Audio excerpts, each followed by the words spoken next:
Hey everyone, so this is the Samsung S23 FE here in the US. I bought mine for only 240 bucks off of Facebook Marketplace. The guy had it for basically brand new. Almost never used it. So it was only 240 bucks.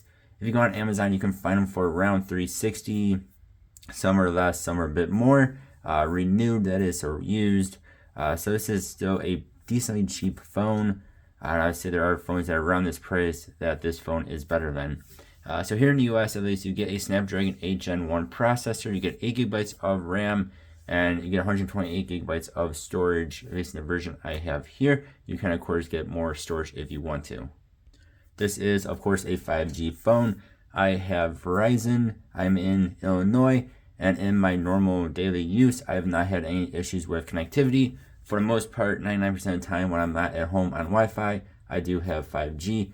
And again, I have no issues with connectivity at all. I've never had any dropped signals or anything like that, at least, again, not in my area. And then when I'm using it on Wi-Fi, I've not had any dropped Wi-Fi either.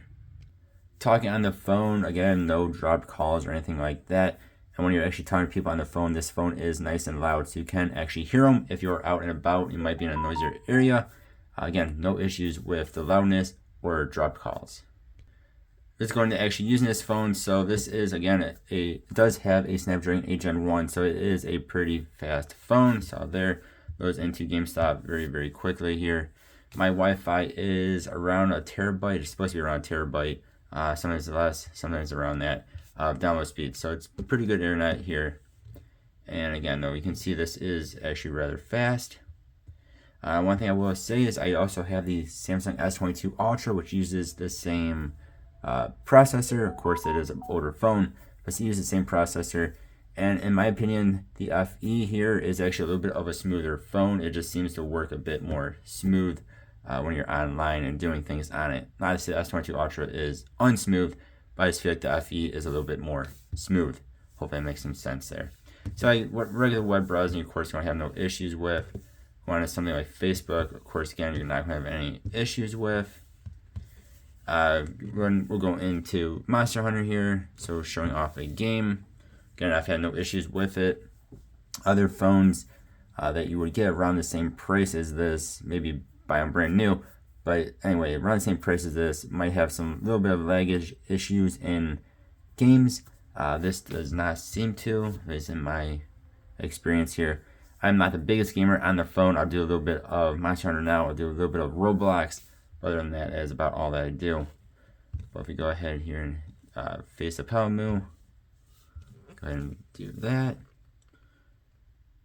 So for the most part, there really is no frame drops or anything like that.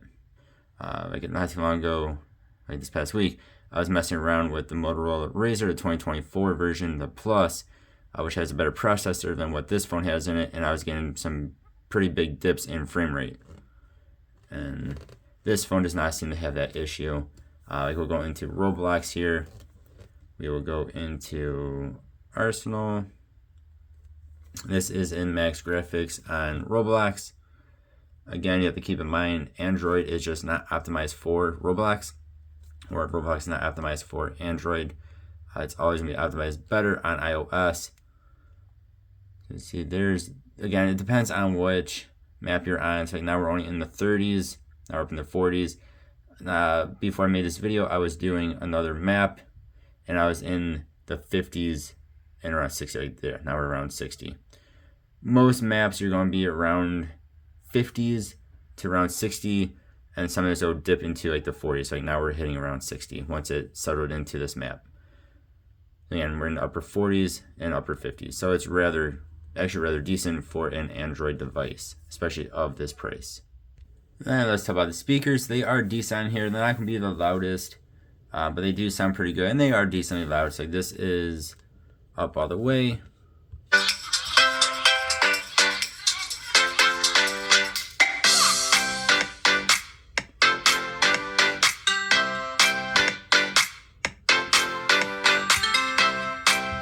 So again, I'm in a very quiet room right now. They are definitely loud enough. Even if you're in a louder environment, they are definitely loud enough. If you're in a loud environment, you're probably going to have headphones on anyway. But again, they are definitely loud enough. then they do sound pretty good. Yes, you can find definitely louder phones, like the bigger phones will be a little bit louder than this, but there are also quieter phones out there. So again, key point here is that they are definitely loud enough, as I said like 5 times now, and they do sound rather good.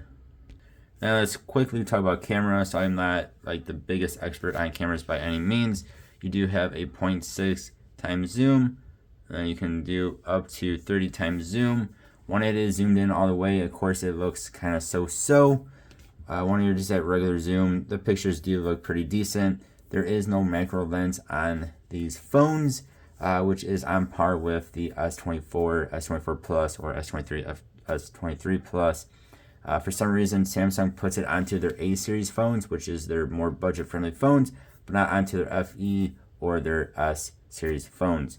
It's kind of weird, but on all the pictures on here are pretty decent. Again, why you're not zoomed in all the way, and you do have that ultra wide 0.6 times zoom as well, or zoomed out as well. Again, it does look decent. They're definitely good enough.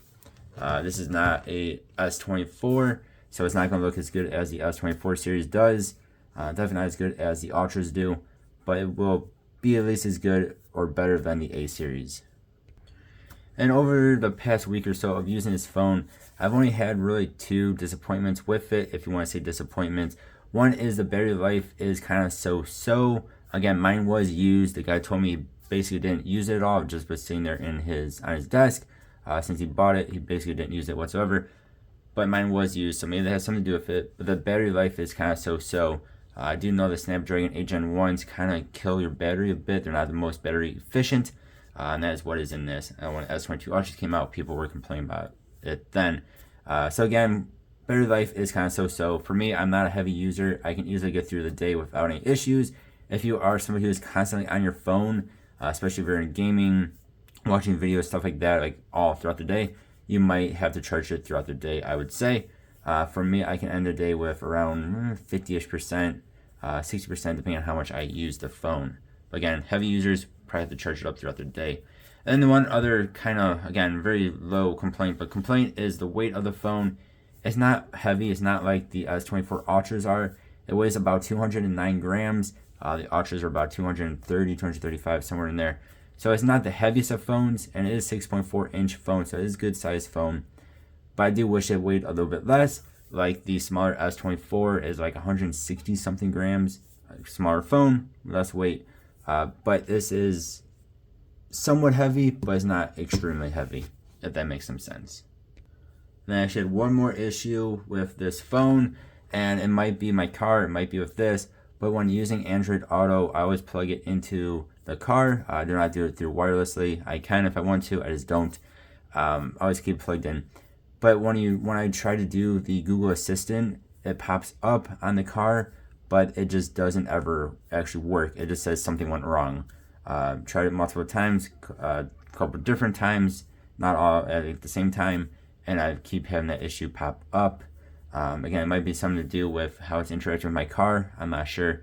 Just something I mentioned. Again, it probably won't happen to you, but it could.